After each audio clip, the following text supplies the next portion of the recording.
Good evening, ladies and gentlemen. Welcome back to The View from Here. We were going to start after our guest arrived, but we're starting now because Mike is actually saying some things that I think should have been on the podcast. Now let's see if I can get him to repeat anything worthwhile.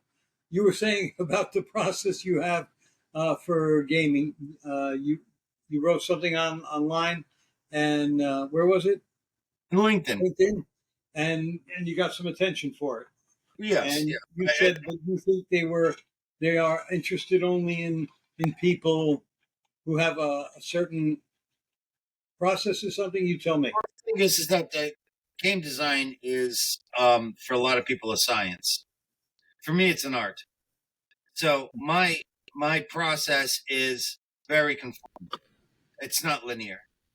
So because of that, I'm not the kind of guy that you throw a project at and necessarily get what you want. In other words, I'm not going to build that car for you, with that engine. Um, I tend to do my own thing.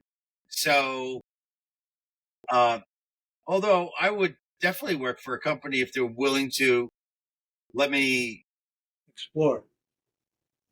let me have enough personal freedom to design something that not just satisfies me, but satisfies them. Because ultimately, I'm a pleaser. I want to please. Actually, like we could talk about that. I don't know if I discussed this with you. I think I did. But the other day, when I did a play test, and the play test is when you have somebody that you introduce the game to see how it works for a person who doesn't know the game. Um, and they thought that my game Time Hammer, which is a time travel game, was it was very random. It wasn't as strategic a game as this person likes. And I kind of took it to heart, and it bothered me for a while. And then I realized, no, that's the way I designed it. I designed it to be somewhat chaotic. As a matter of fact, the way I would describe the game is worker placement with pressure luck and resource management, which is, a technical way of saying, worker placement. You're putting agents or representatives of your faction down in various areas, and then controlling those areas and getting whatever the benefits are from that particular placement. And then pressure luck is quite simply, when are you going to stop risking and just take what you can get? You know what I mean? It's like with certain dice games, you keep rolling, you keep rolling, you keep rolling until you bust. That's a pressure luck game.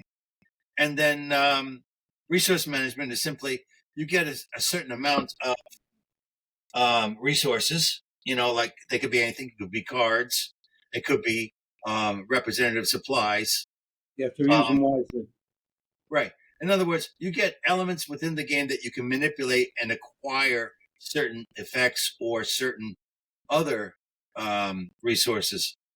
So I like those kind of games because, I like managing efficiency.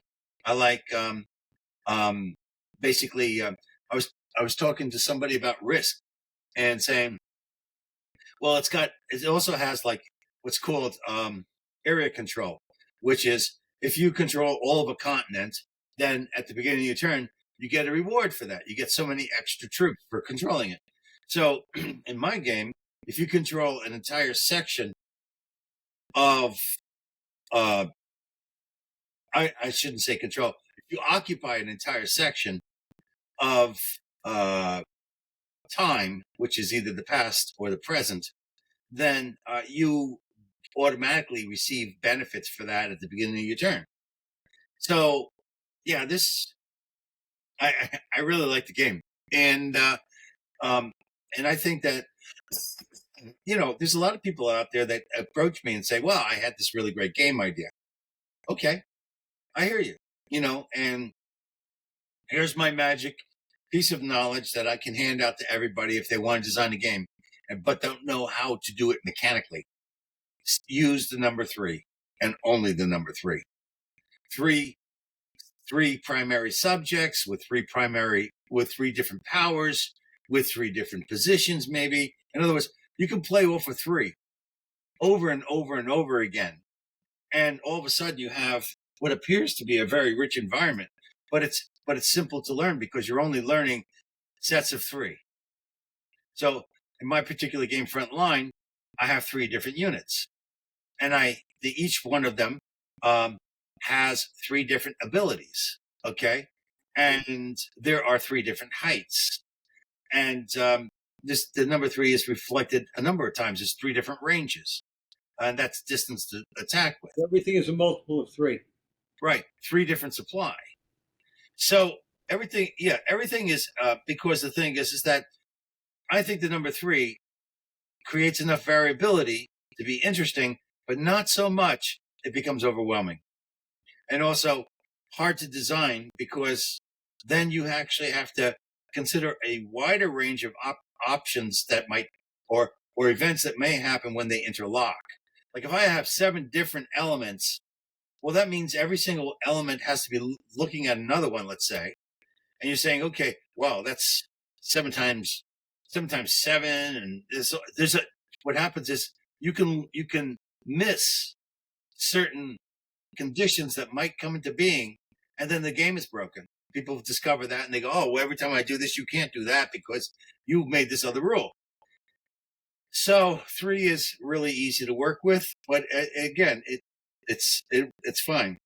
And I'm not saying that it's not a good idea to work with larger groups. It's just that for me, I have that particular number. Well, it's. I think anybody can design a game if they limit themselves to 3 different elements per subject. Okay. No, you said that your somebody you talked to thought the game was the other game was too random. Your science fiction game. Yeah, because the thing is, the realization that I had, the mistake that I've been making all these years, and I came to a realization this weekend when I did the play test, that I've been following the stupid notion that I was trying to make a game that anybody would want to play. Now, I understood it wasn't going to be played by 6-year-olds, but when I mean anybody, I mean I was designing for everyone. And this weekend I realized, no, my games are niche. You know, they're not everybody wants to play a war game. Even if it's a great war game, they don't want to play it. They just don't like the subject. Or maybe they don't. Some people don't like rolling dice. They don't want to play a game where they feel that randomness is going to determine their success or failure. So, and I don't have a problem with that because I think chaos can be managed, which sounds crazy, but I mean, I don't mind random games that have a randomness to them because, for example, there are 2 ways of playing words with friends. One, you have the standard board where everything starts like in Scrabble. Everything, all the point things are in the same spot. Now there's a thing called Words with Friends, not Words with Friends, Word Feud. I like that because every time I start a new game, start a whole new board, so it's never the same board twice. Okay. Yeah. Mathematically speaking, it's not anyway. And so you can't follow the same strategy all the time that you do as for example in chess. Well, chess is not a simple game either. It is if you don't know how to play it. But anyway, the thing is, yes, that's true. That's true. The thing is with Scrabble, you have, interestingly enough, you have a fixed environment. You have the board. That is not malleable. What is variable is the acquisition of tiles. They're never going to be random in all these games. But again, like I said, the Scrabble board is set, and these other boards in this Word Feud, it changes every game at the beginning of each game. So you can't follow the same strategy on every one. Well, I can't really spell very well, so I never got into word games. When I used to play Scrabble, I used to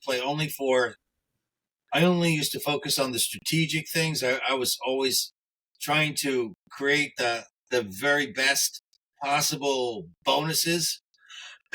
you know, Yeah, and right. Well, that's and a strategy you could use was to in make any up. of those games. You know, But I see the thing is like I like games where people tend to have an even keel, but that's really impossible because everybody brings something different to the table. And there's a game called Catan.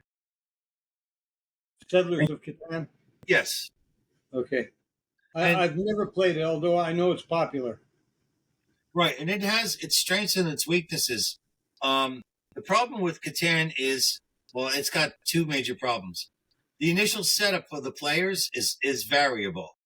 So based upon how players' interaction on the board, they could cut somebody off, especially if it's an experienced player and an inexperienced player. They can actually really bottle up somebody. Another problem Right, with Catan is it uses dice to generate resources, and you pick spots that are next to numbers that are more probable. So let's say you had a spot that was an 8 or a 6. That's high probability versus a 2 or a 12. Because okay, 12 is like what is that, 1 in 36? I don't know. 6 times 6 36. Yeah. So yeah, the thing is that so that's problematic because if you have if you have dice that lean in a particular direction just out of uh, out of chance, no pun intended, um, people can feel frustrated because they strategically picked superior spots, but the dice aren't in their favor.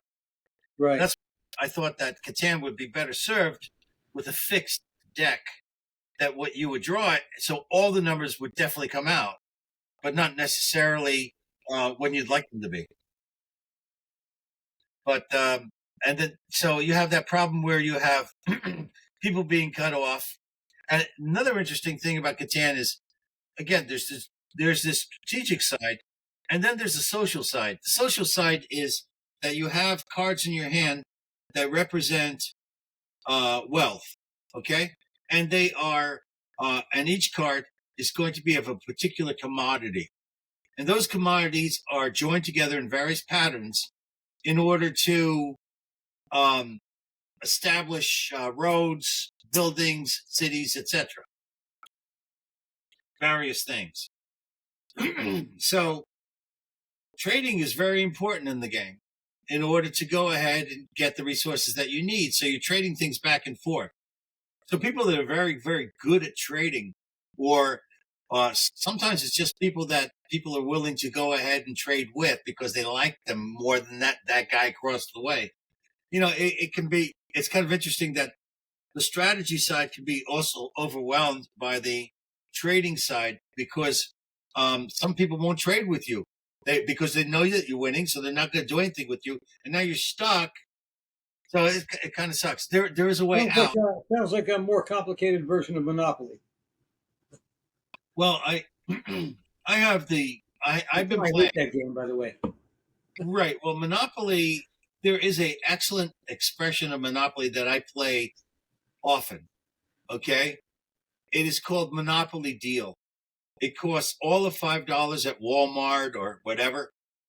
And it is, for all intents and purposes, Monopoly, but it's a card game that lasts 20 minutes.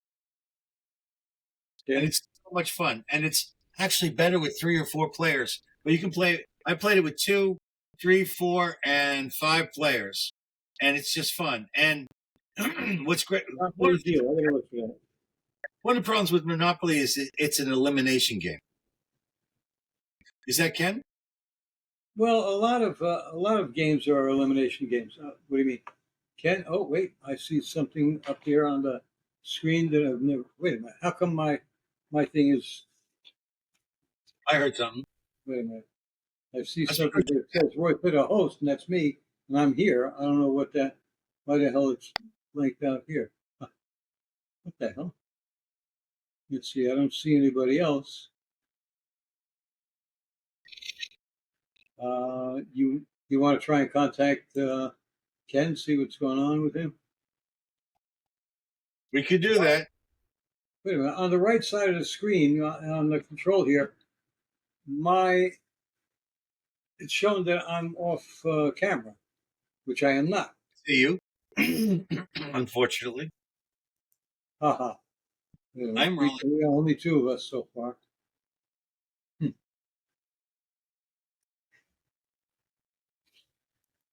It's not answering. Mike was calling our guest Ken, who's a little late today. What happened? He Busy? didn't. You didn't answer, No, it just didn't pick up. which means you didn't answer. Yeah, that's what I just said. I said didn't answer, and you said, "Oh, we're nitpicking again." No, All no, right, no. anyway. You didn't answer. Then you said, and then we talked to the start. When you see this video, you'll see. You're All right. fucking all the time. No, You're an old man. hey, old man, this. You know, All right. I'm amazed at being 70 and being okay. But at the same time, I don't want to be 70. You know, it's like, Oh yeah, it'd be nice to have another 20 years to be, 20 years to go to get here. But hey, we did it. We got here. We're survivors, basically. Really. yeah, actually, there are so many roadblocks and there's so many hazards in life that I could easily fall into one of those. You You know, also you lose your imagination, you lose your sense of humor, and so forth. If you're not careful, if you let life do that to you, if you let other people do that to you. Picasso once said that everyone is born an artist. The problem is when they grow up, they get the artist taken out of them by that's a people native, who have no imagination and who tell you, "Oh no, you can't do this, you can't do that," so forth. The naysayers, I guess. that's a Native American teaching that everybody is everything. Everybody's a singer, everybody's an artist, everybody's a medicine person, everybody's everything, but not to the same degree. Of course. Well, But no. What the point Picasso was making is your imagination and your creativity are squelched by others or by right. society or by life itself. How what you have to do to survive. The way to expand what I just said is to remember that one of the problems with Western civilization is they tend to only honor excellence. Like you can't just be a guy who plays a flute. You have to be a guy who plays a flute well. Yes. So that's the thing. Is like they didn't say they it's not that they didn't recognize somebody's Talent. extreme skill, but they Yeah. never, to my knowledge, they didn't downgrade a person with lesser skill. Now Somebody that's who tried but just didn't have it, but was at least trying or doing it for themselves. or is it just bullshit that we've been told because we weren't there 100, 200 years ago? Because the Native Americans were killing each other left and right before Columbus came here. So, Mm-hmm. so Yeah. they were Contrary to the 1619 people, there was slavery among the Indians too, assholes, before the white man ever got here. slavery is a common Universal. in all cultures. Yes. And if it's not called slavery, it's called indentured, or it's called, um, uh, working in a coal mine. Well, that's why Jefferson went to war with what was it? Montezuma. With Tripoli, because he sent the Marines to Tripoli because for years the Muslims were based in Africa, were raiding ships, American ships and other ships from Europe, and taking those people who are captive and enslaving them. So the United States finally, Jefferson said, no, enough is enough, and he sent some ships over with Marines, and the rest is history. Yeah, the Arab nations were the largest suppliers of slaves of all kinds. Still are today. They still are today. Not Okay? officially. Not the Arab nations so much. Muslim nations, I'd say. I don't know about Arab only. There are a lot of Muslims who are not Arabs. Yeah, well, that's goes without saying. I heard a joke the other day, which some people might get upset about it, but you know what? It's my show. I don't give a fuck. what's the difference between a dead dog in the road and let's say a dead Karen in the road? You won't run over the dead dog.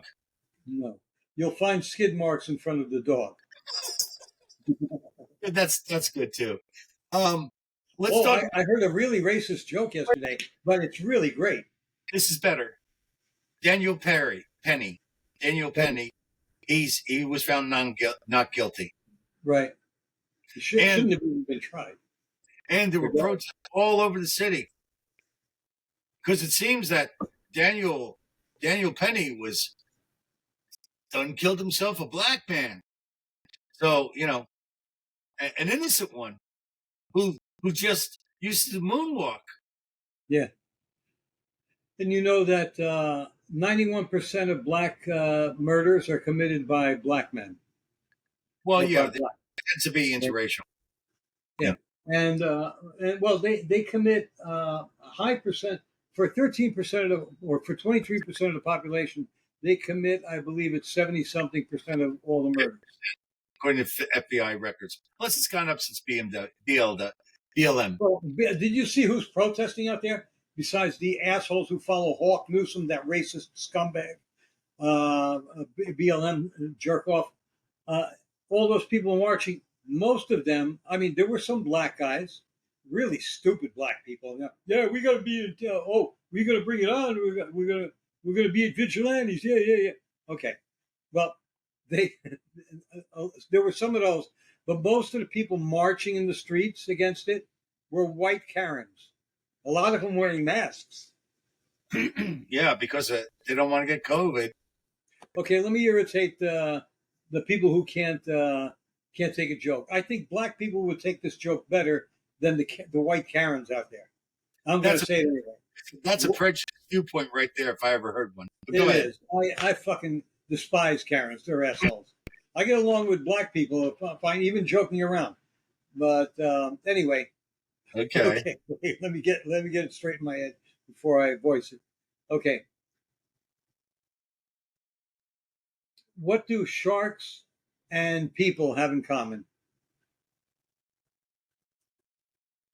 Go for it. The great ones are white. That's funny. That may be considered racist, but you know when we were brought up, that's just considered funny. It could could have been anything. I mean, not necessarily. It's like people making fun of other white people, like the Poles, for example. You hear about the Polish terrorist? He wound up in the hospital. He burned his lips trying to blow up a car. Mm. Yeah, I got that. That's stuff like that. Well, that's what I'm saying is that humor can be found anywhere and can be made. And humor is usually the target of humor is usually a victim of his own foibles or of other people's derision. But humor is humor. humor is kind of a ripple in reality. It's like you constitute something that seems to be odd or crazy, yet it seems to be true. Is that him? I don't know. I heard something going on, but I don't see anything. You want to give him a call again, see what's going on? Maybe he can't make it for some reason. Oh, he didn't answer. Maybe he blew us off. That's possible. Maybe he watched an episode or two and said, I ain't going on there with those motherfuckers. Well, like I told you, the first time you do something like this, there's no guarantee you're going to be able to navigate. You didn't tell me that. Yes, it did. I don't know if you're senile or just a liar. No, I'm talking to you. That's the problem. It's not picking up. Text him. I did that. No. I'm not doing it anymore. All right. Well, we were supposed to have a guest, Ken, the fireman, but maybe he got called out to a fire. Who knows? He's retired. Oh, never mind. Mm-hmm. Okay. So maybe he picked up a girl on the street somewhere. He's married. Don't tell me that doesn't matter. Oh, I saw a little clip, a film clip, Portuguese wives, right? You see the door opens up, a guy comes out and is like pushed out, and his wife is yelling at him, you stay out all night. What the hell's the matter with you? You're staying out all night. I don't want you here if you're going to stay out. And she throws a suitcase on the sidewalk, right? You get the hell out. And then she throws another bag of his stuff out there. I don't want you here anymore. You're going to stay out all night? No. We don't live that way. Well, sorry, I'm still babysitting, waiting for someone to come home. He's babysitting. Okay. That's the way it goes. All right. Well, okay. Well, he could do what George Will one time said he wondered about. You take the kid and you just hit him just hard enough to knock him out, but not to hurt him. No, I don't recommend that to anybody. That was just a stupid joke. George Will wrote that in a column years and years ago, decades ago, when George Will was worth reading. Okay. Anyway, back to my joke. Where the hell was I? Lost. I forgot the joke I was telling. That makes us all happy. Oh, well. Gotta be quick. This is ridiculous. I can't remember what it was. Good. Not only where I was, but what I was saying. Hey, the yankety yank bullfrog jumped from bank to bank just because there was nothing better to it. What did you? All right. Oh. Anyway. Okay, so now what are we going to talk about? We were talking about games. You want to get back to that? Daniel Penny. He never should have been charged. Yes. Okay. And those people who are what you call it, protesting that he was not found guilty, are really stupid.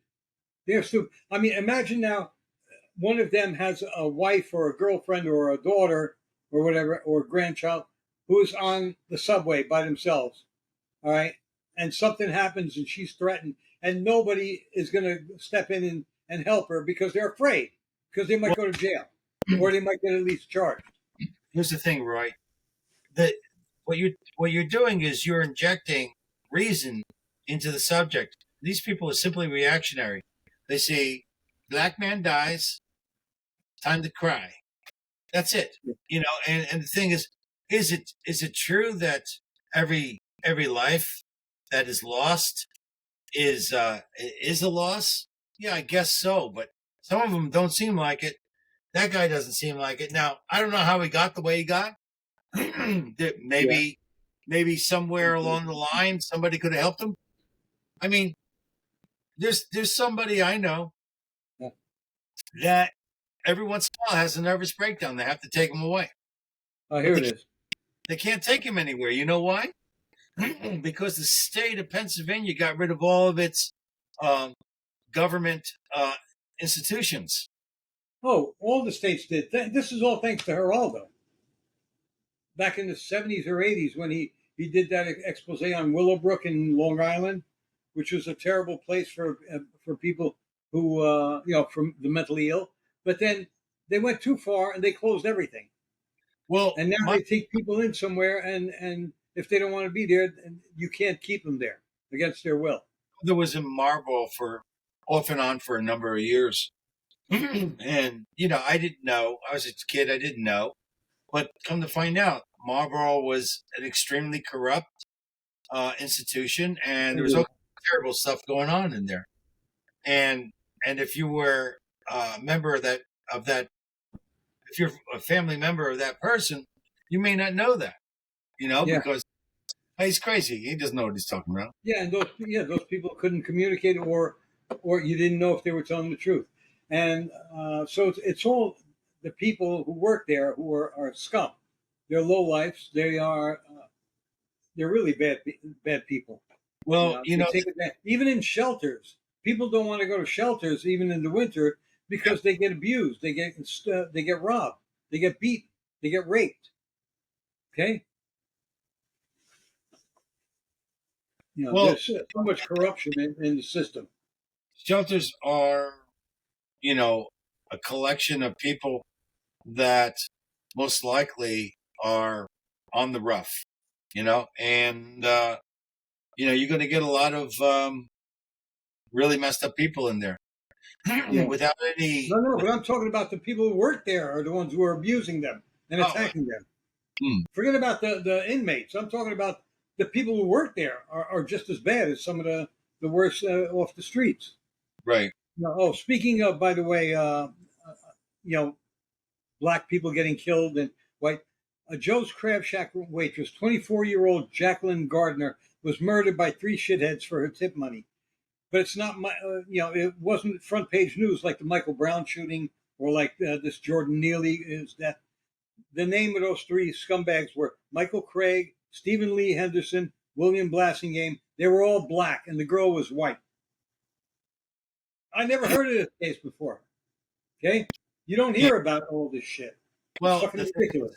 There's murders taking place every day. You're not going to hear about all. No, but if it's a black man that is killed even accidentally, or in fact, Penny did not kill him. No, he was still alive when the emergency people got there. He was still alive. They tried to revive him, just like Floyd. Okay? Yeah. Oh, Floyd. He killed himself with his drugs. Yeah. Well, there's no loss there. We talked about that several times. Yes, but and now the father, Neely's father, he comes out and he says, "Oh, I miss my boy. You didn't miss your boy when his mother was killed by her boyfriend, and then he was left on his own. You didn't miss him then. You didn't take him in, did you? No, you didn't do shit. Now that you can get some money by suing him, now you miss him. And not to mention a little camera time. Oh yeah, a lot of camera time. He's a piece of shit that too. Who's that guy? And you know what? Where was he when his kid was being turning into what he became? One time, in fact, Neeley was supposed. They said was taken to a place that to house him and feed him and try and help him and so forth. After a couple of weeks, he left. He didn't want to stay there anymore. He left. So he refused help. He was mentally ill. Let's face it. But you can't, just because somebody's mentally ill, what are you going to let him threaten a trainload of people? Okay, a carload of people on a train. He's threatening to kill people. You're going to let him do that? I don't know. And Penny wasn't the only one to subdue him. There were some black passengers and white passengers who helped him grab the guy. Well, the thing is that it's first of all, when somebody behaves erratically, okay,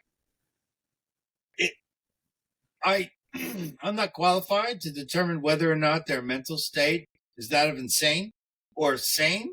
So the thing is that they're a threat and they have to be dealt with regardless of their mental state. Exactly. You don't know if he's just crazy or just angry and temporarily out of his mind or just viciously evil. You know, well, like what they used to call in AD&D, chaotic evil. He could be good 1 second and then the next. AD&D is a reference in this conversation. What happened? That is fucked up. Why? You just lost 4 listeners just now. What? D&D? And we're talking about... I said AD&D, not D&D. Advanced Dungeons and Dragons. Very good. Yeah. Which is a better game than the original. Speaking of D&D, do you remember the game that was like an offshoot of it called Dungeon? Where it was like a really traditional board game. It came in like a Monopoly box. And you had to run around in the 6 different levels. And you rolled dice and you would like get monsters, blast monsters out. And then the first person who made it back with enough treasures won. It's just called. I don't think I ever played it, but I think I knew of it. It was very popular, and I had a copy of it. But the thing is, I played it recently, and I found that it was far more fun than I thought it was, than I remembered, because I'm a bit of a gaming snob. So, it's just like, oh, it doesn't have all this other stuff. But the thing is, it was a lot of fun. My 2 sons and I played day after Thanksgiving. It was just a lot of fun. I kicked their ass. You know what that reminds me of when you said that. That one game, that one video game, I can't remember what it was, but you had to get down go down levels to get to the demon at the bottom of the thing. Yeah, it was. Diablo. Was it Diablo? Okay, well, one that I used to play that did exactly the same thing was called Dungeon. There was a number. Yeah, but that's a board game. I'm talking about a video game. I'm No, I'm saying they piece of probably put. made by Avalon Hill called Dungeon. Okay, I'm not denying. I'm saying that Diablo was probably a copy of Dungeon, although No, they made it into a video game. it was a genre. Dungeon crawling is a genre. It's you can't copy it because it's like saying I'm going to make a police movie. Okay. Nobody owns the rights to police movies, so it's just this dungeon crawling games. I even made a dungeon crawling game myself called Brains and Brawn for people that want to play Dungeons and Dragons but don't have the time. It was a short game. It was about a half an hour, but what I did with it was a little bit different because I presumed that if you were going to go into a dungeon, you go into it like a team, like a military team. So you had a leader, and the leader would have power over one thing: do we advance or do we retreat? Okay. And so everybody had to live with that. Now, the leader also had once per turn to ask to direct you to do one specific thing. So, like, if you're a magic user, I need for you to cast that spell over there, and the guy's got to do it. So the thing is that, it was a random dungeon generator. The monsters move randomly towards you. I don't know. The AI that I designed for it actually worked surprisingly well. And Wait, this is a video game you designed? no, board You game. said AI. Yeah, artificial intelligence. That's in the industry. Anything that is programmed by the designer is AI. Okay. So even if it's generated by cards or dice rolls, it's still a All right. there's another term for it. What is that? Like when you have a dead hand. A dead hand player. There's another term that's like that for your floating virtual player.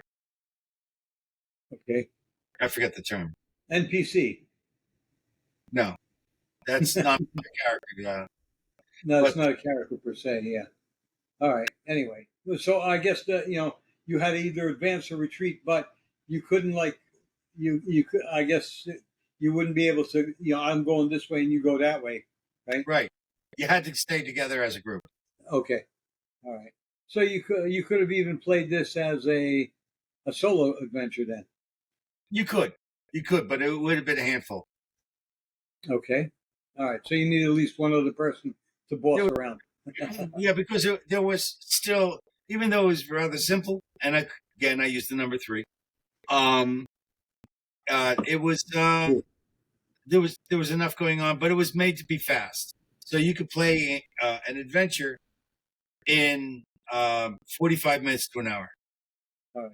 And you hope that you weren't being led in that game by Sir Robin the Chicken, so every time something happened, you had to go back. Well, there was only 3 stats in the game. I wonder if everyone out there knows who Sir Robin the Chicken was. Yeah, that was a Monty Python.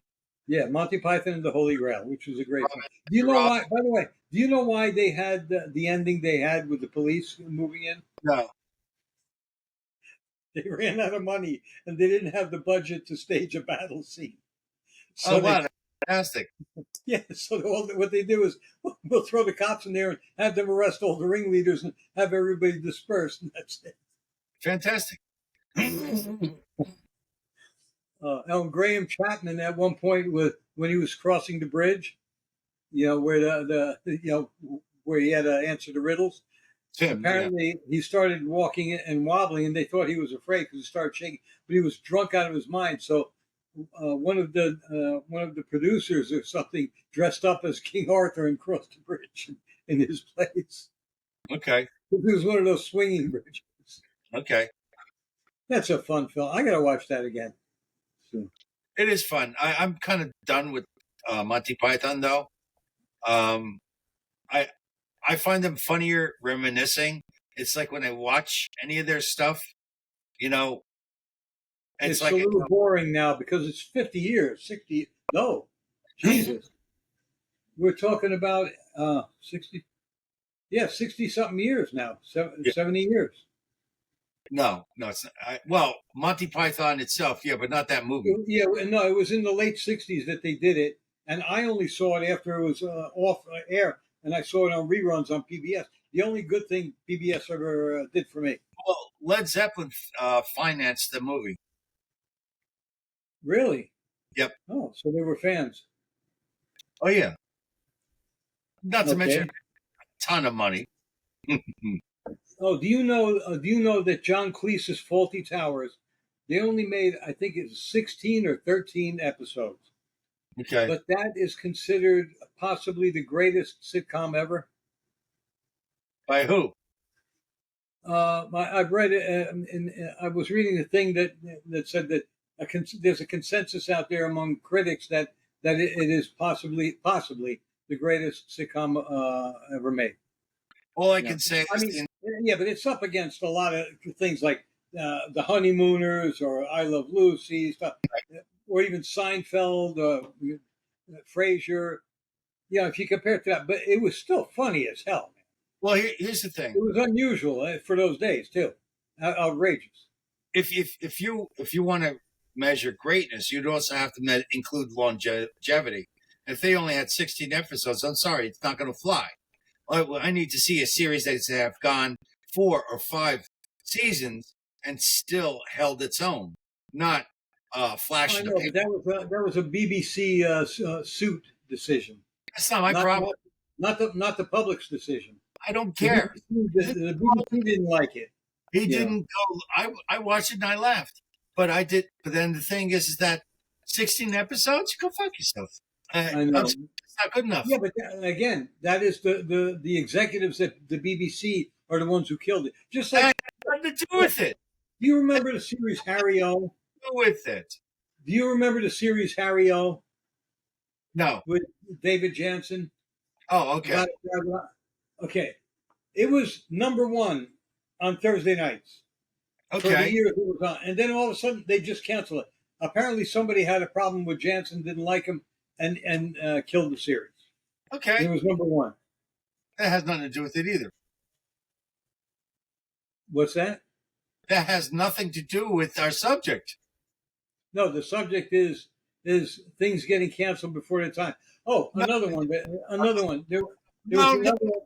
The subject was quite simply what is the best sitcom that has come out, and I'm saying 16. I'm not saying it was. I'm saying some people say it was. I've read it in more than one place over the year.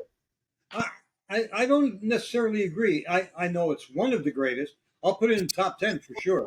You're not making a decision. You're not making a stand. I'm not necessarily agreeing or disagreeing. I'm saying some people say that the critics say, but the critics, I don't usually go for by what the critics say anyway. Critics suck.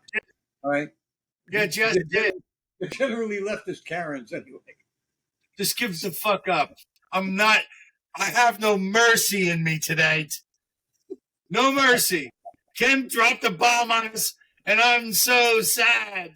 One of the best sitcoms for me is Last Man Standing, which they canceled, and after the upcry from the public, they brought back. Okay, Last Man Standing with Tim Allen, great series. I think it's even better than his Tool Time series. Sitcom Tool Time was around a long time. my favorite is Seinfeld. Seinfeld is up there, of course. Yeah. But when I think about sitcoms, And Frasier. I love Frasier. He's fantastic. Actually, they were all perfect Because of the ensembles. It wasn't the one character. It was the ensemble. That's what made I Love Lucy great. It wasn't just Lucy or Lucy and Ricky. It was the ensemble.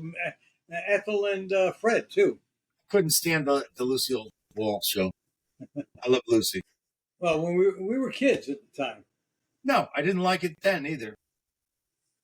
That's because you're stuck in the mud, stick in the mud. No, it's just that it's like I don't know. Lucille Ball was. I think let me rephrase that. It's not that I didn't like it. I didn't like it enough to To want be to. into it. I liked it enough to be willing to see it. Yeah. Well, I saw it because my mother had it on whenever we were there and everything too. Yeah, but I mean that's. I'm talking about shit I actually liked, not stuff that was imposed upon me. You toady. No, I mean Toady.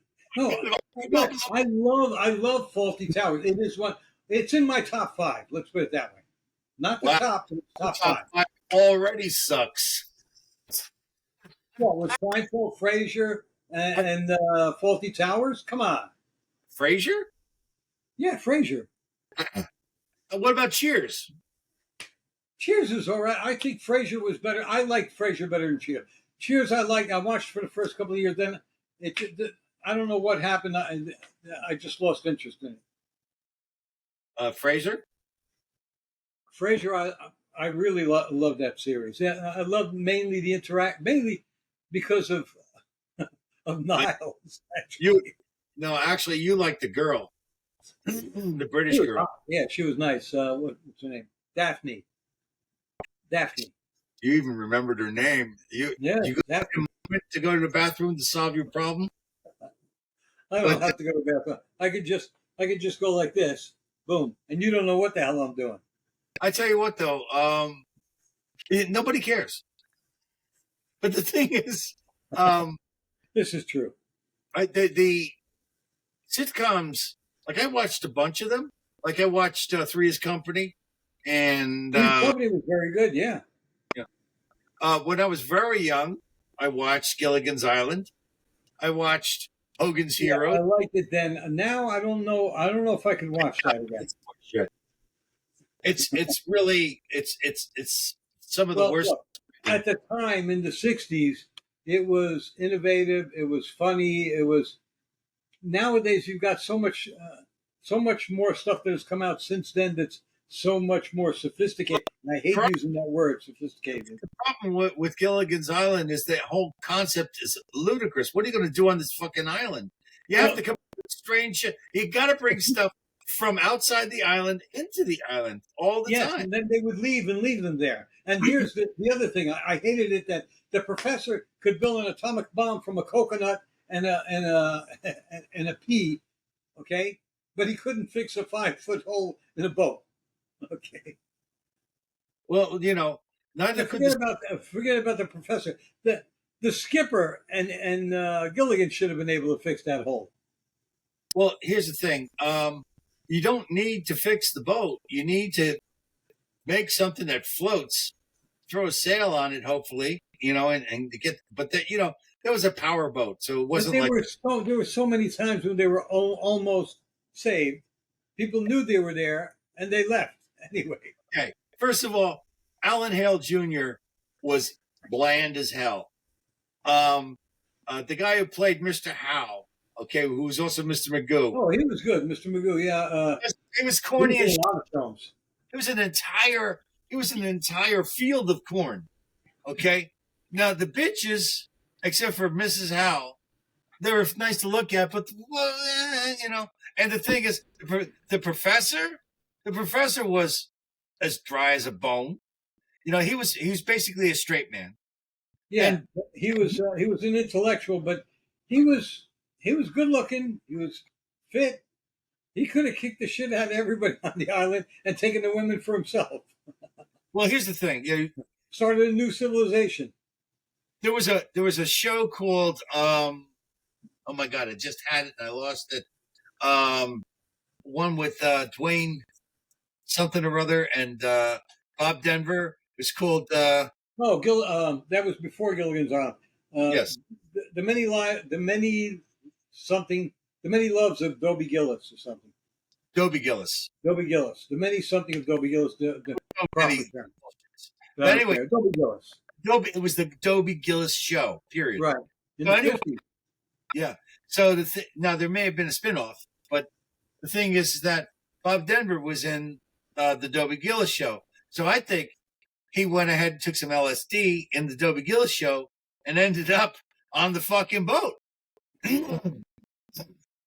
In a right. dream, an LSD dream. Horrible shows. Hogan's Heroes, horrible shows. The concept, But it's still being shown today. They got reruns today.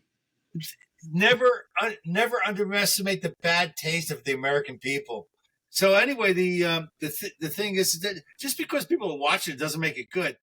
I mean, I mean, used to get stoned and watch the Stooges and think they were funny. Oh, It's the like, Stooges were funny. Come on. oh, come on, slapstick comedy. That's all they had. There was enough. Hey, mutton chop. Them? Oh, I absolutely despised as a child. Oh, No, you know what I was thinking of the other day? I meant to bring it up before. I'm walking here. All right, I'm going to tell you. The Abbott and Costello show. Hated it. I loved Abbott and Costello. Of course you did, because you're tasteless. You don't know what Oh the fuck. man, no, come on, Costello, and I love their films too. Most of their films. Give it a fuck. I guess you didn't like Laurel and Hardy either. I like the movies. The movies, yeah. I don't remember. Did they have a TV series? I don't know. But if they did, then I didn't see it. I think it was just movies, even short movies. Well, do you remember? I don't remember what show it was. It was, I think, a cartoon. I think where the guy would come out and, "I am the merry mailman." Oh, yeah. The name of the show was The Merry Mailman. It was a kid's. It was a kid show. What did they do? Did they show cartoons? Dan McAllister, I think his name was. The Merry Mailman. Well, the first two stanzas of the song came to mind the other day. Yeah. Ring, my bells will ring. Do, do, do, do, do, do, do. Yeah. Yeah. And they, here it is. These are my questions. This is what I'll bring. A letter from your grandma who says she's coming to stay. And close your eyes. It's a big surprise. It's a present for your birthday. Now, the law has always stated, and postal workers will always had that ethic. They can't check your mail. How the fuck does he know the grandmother's coming to stay? That it's from his grandmother. You might be able to do that. Lived in an alternate world where people were not assholes. No. Why does he know that here's a letter from your grandma says she's coming to stay? Well, why don't you read me the rest of it, jerk off? Genius. Why don't you fucking figure out why these guys went for a 3-hour tour on the Gilligan's Island and they brought all the fucking luggage with them? They always had clean clothes. Fuck you. Stop nitpicking.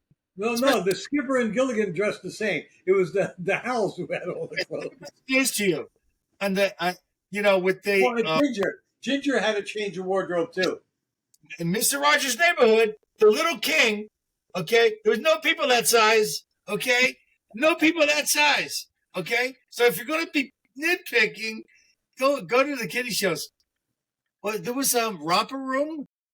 I used to love Romper Room when I was 4 and 5 years old. I remember before I went to school. I remember, with the birthday thing. I remember I was thrilled one time when they called my name on my birthday.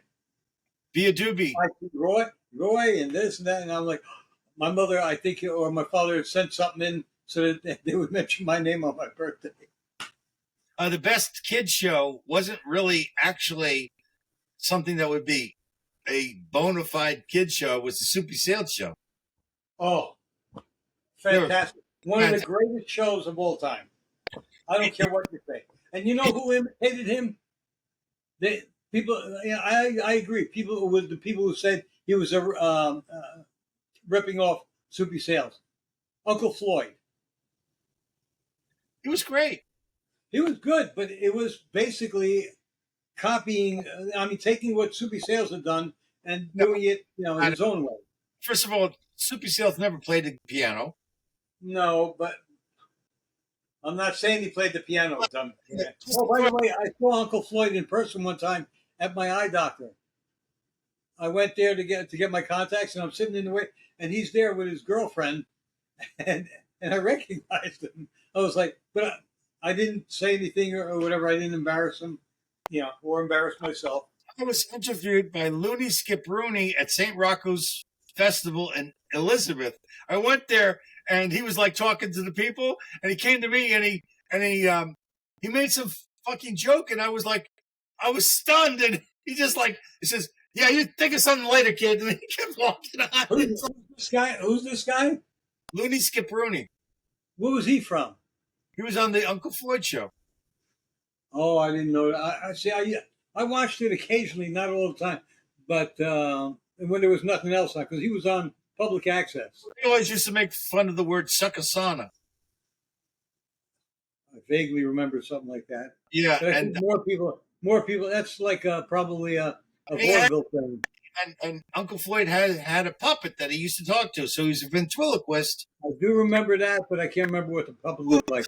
Ventriloquist, the last guy you fucking said he cheated. But anyway, the dummy's name was Oogie. Boogie, and he used similar to Pookie. Similar to Pookie. What? Similar to Soupy Sales Pookie, the lion. Come on, man. Then Rogers also ripped him off too. No, that's all bullshit.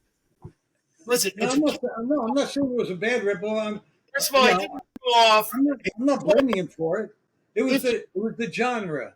It was the genre. That's what it was. If you're going to have a detective show, there's going to be certain things in the detective show that are formula.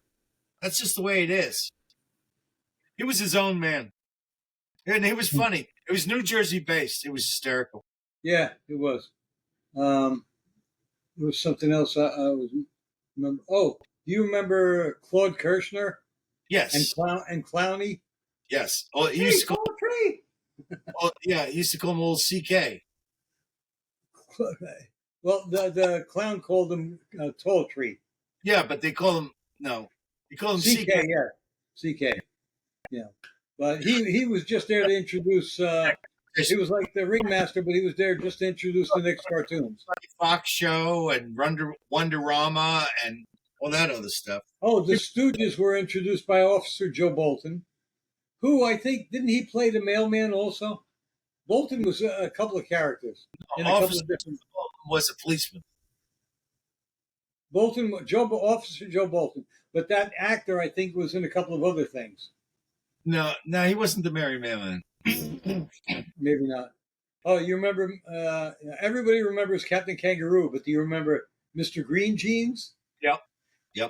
Mr. Green Jeans looks like Fred Ziffel's grandfather. Yeah, he also had Commander Cody. Was that with Scratch, the caveman? Wait a minute. Not Commander Cody. Something in Scratch. No, Ignat's in. No, no. Puppets in Space. No, something rather than space. But Puppets in Space? I don't know. Yeah, Commander Cody. I vaguely remember. Was that a marionette thing? One of those serial things. So it wasn't. Was it a marionette thing? No, it was like it was this guy, and he was flying around on this atomic like unicycle, and he had rags. And also this puppet that was also his sidekick. Oh shit! I don't remember that at all. I remember the name Captain Cody. Yeah, that's Commander Cody. Wasn't it Commander Cody who did that song "Beep Beep"? No. Yeah, wasn't it Commander Cody and his something? No. You're thinking of Commander Cody and his Lost Planet Airmen. That was the series. That was a rock group, so to speak. Okay, those are the ones who about the Cadillac and the Volkswagen passing him. That does sound familiar.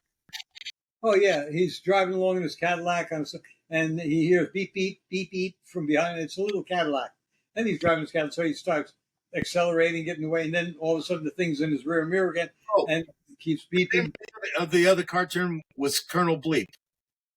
Colonel Bleep, I loved Colonel Bleep and Scratch, the caveman, and there was a third character, the cowboy puppet, which actually reminds me of Woody in the Toy Story films. Well, It's also Pinocchio. So, I mean, there's common themes throughout all these kiddie shows. Yeah. So, No, but I remember I loved what was his name again? Colonel Colonel Bleep. Bleep.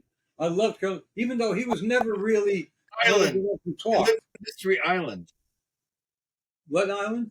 Mystery Island. Okay. Yeah, it was Colonel Bleep, Squeak, and Squeak. Scratch. Perfect. And Scratch. Yeah, That's it. Colonel Bleep, Colonel Right. Bleep, Squeak, Childhood. and Scratch. I used Yep. to watch that religiously. Oh, you know another one I used to like? The Batman Takeoff. Can you remember? No. Oh, wait a His second. favorite cat and We just got Minnie Mouse. Minute Mouse. Yes. Doom, doom, doom, doom, doom, doom, doom, doom, doom, doom. Oh, one of my favorite shows ever because of the character Froggy. Andy Devine show. Plunk your magic twanger, Froggy. Way. No fucking way. Zero respect for that. I love that show. Well, Because of Froggy. Froggy was the big thing. And, like there was a puff of smoke and then Froggy, and you could see sometimes the little stick. somebody we know relationship. Somebody we know had a relationship with Andy Devine. Pete? Yes, Pete worked at the Andy Devine Museum in Arizona. Pete was at the there. Yep. Okay. And how's that a relationship? He was at the Andy Devine Museum. That's a relationship. That's like one step of separation. It's exactly like that. So Whatever. wait. So you and I are both 2 steps away from 3 steps away from Andy Devine. No. Because you had Andy Devine, then you had his museum, then you had Peter, and we knew Peter. Yes. Well, yes, but the thing is, on the second step, it all crumbles. You're thinking about 6 degrees of separation. Yes, the degrees of separation. Yeah, but Steps. yeah, but yeah. So that Commander Colonel Bleep was at the Captain Kangaroo show. Oh, that's where it was. Oh, okay. Now, here's the thing. There was Captain Kangaroo, like in the 90s, did a little special on a TV show for about a half an hour, and it was How to Be a Man. It was what, man? How to Be a Man. How to be Captain Kangaroo? Yes. I watched it. It was pretty good. But it was a series or just a one-time thing? No, it was one shot. It was special. Huh. I'm trying to remember his name now. I always knew his name, but I can't. What was Captain Kangaroo's name? Captain. No. I don't know his name. All I know is Bob something. Bob. Ba. Hey Siri, what was Captain Kangaroo's real name? Oh no. Yeah, Robert James Keeshan. Bob Keeshan. Like, I really give a fuck. I do, and I found out about it. I did the research. I'm the research guy too. You proselytize yourself in front of that Hey, election. you notice something? This has been a great show with our guest who is not appeared. This is one of our best shows anyway. I think. Right. But I hope he's having fun. Oh, you know what? We should do what Johnny Carson did when Barbara Streisand didn't show up. Start putting him down and never invite him again. No, I don't want to do that to the guy. He's a good American. He was a fireman and all that. No, I don't want to do that to him. Well, not only that, he's a conservative, and he has some information that I was surprised to hear. Everybody carries a piece of the truth in them. So I don't want you to say it because I'd like him to come on one of these days and give it to us. Because it's like he told me the tip of the iceberg. He's actually done some research. Okay, good. It's all right, like, you want to give us the tip of the iceberg? And then that'll make our viewers want to see him, if we have any viewers. I don't remember all the specifics. I'm sorry. No, we would have more viewers if our parents were alive, I think. No, no. First of all, my parents would be God knows how old. Let's see. Let's Well, see. my father would be 99 this year, I think. No, Let's yeah, see. 99 he would have been. My dad would have been 107, Oh, okay. and my mom would have been like 6 years younger than him. My So, mom would have been, this year would have been 94. yep. Yeah. Um, I'm gonna be visiting them this weekend. I, I, I was, I had a really emotionally tough day today because I found out how expensive it is to replace windshields. And fortunately, I talked to the right people and found out that my car insurance covered the broken windshield for most of it. So Why wouldn't you call your insurance company anyway, even without somebody telling you though? in the habit of calling insurance companies for anything. I just don't think of them. I pay, I pay to drive. That's why, Yeah, you know. So I do, you know, but still, if you're paying for it, then you know, hey, look, you guys going to help me out with this? They'll well, either say yes or no or I'm partly. in the habit of using automobile insurance. I don't get in accidents. I don't, you know. That's And good. if I got an fender dender, I wouldn't tell them anyway. Otherwise, your rates go up. So Yeah, the thing is that like somebody hit me a year ago. They reversed. I was reversing into a parking spot, and they cut across the parking spot at the same time, and I hit into them. So, and I think that was arranged. That was like a fraud because I think it was hiding earlier damage on his vehicle. So anyway, so I didn't report that, because it was $500 worth of damage, yeah. and um, I had it repaired. It cost me $500. So it's just less on your record. Yeah. But Yeah, one time I had an encounter with a fraud. I was about 17, maybe 18. I'm pulling into the gas station, right? And I see this guy. He's walking on the side. He suddenly speeds up real quick, and boom, he's on my hood, and then rolls off. I'm like, what the fuck? And I was like, what the? Why the hell did he speed up and so forth? And he gets up and he starts yelling, "Oh, my leg is hurting, and this and that, my hip. I got a back problem. I got pins in my back." Takes out a card. He goes, "This is my lawyer. Yeah, I'm going to sue you." And I'm like, this fucking guy. I said, "You walked right into me." And the gas station owner, he was watching. He said, "I saw him. He walked right into you." Yeah, but he still hit me. So he said he wanted money for it to go away. I said, "How much you want?" He goes, "How much you got?" So been delivering cakes that day, and I had like about $100 on me.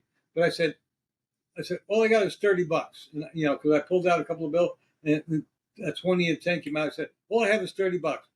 All right, I'll do it. Then I made him sign a waiver that he wasn't going to sue, and he settled for that, and that was that. But it annoyed the shit out of me, pissed me off. And you know what happened? A few years later, when my future ex-wife was attending Rutgers, I'm going down. Guess who's got a hot dog truck in front of Rutgers University in Newark?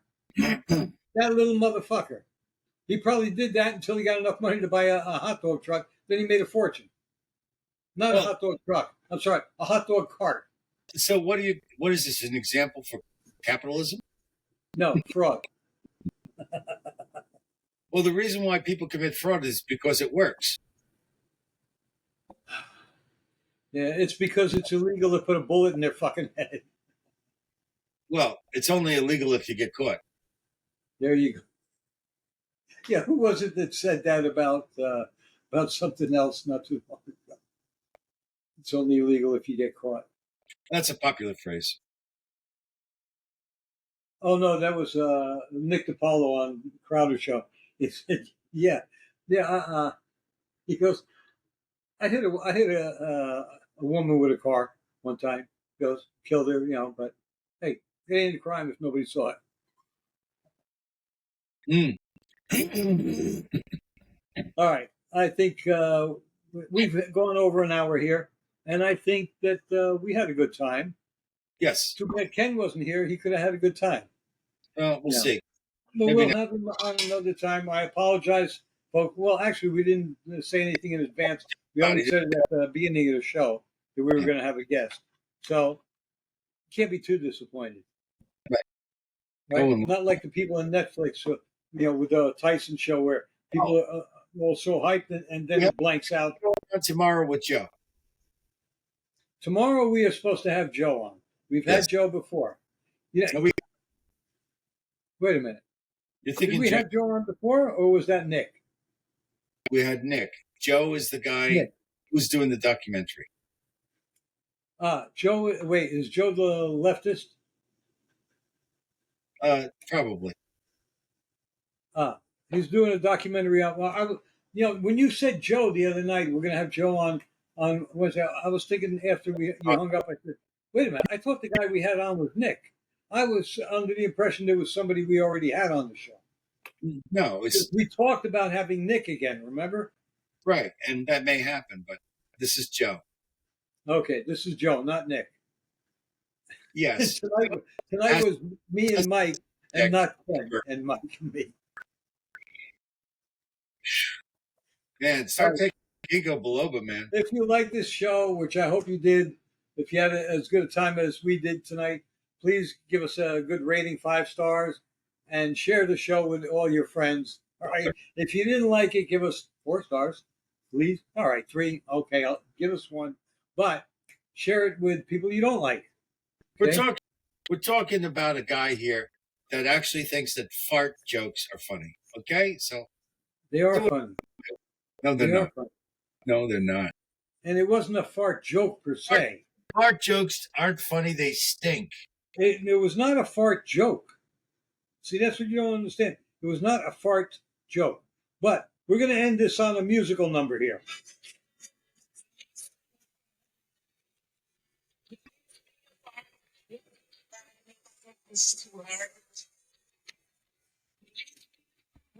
Oh, you bet.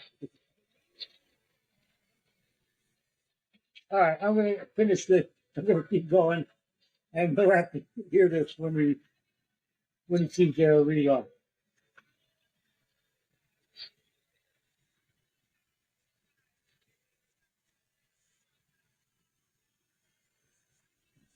I need a biopic because I had to see it.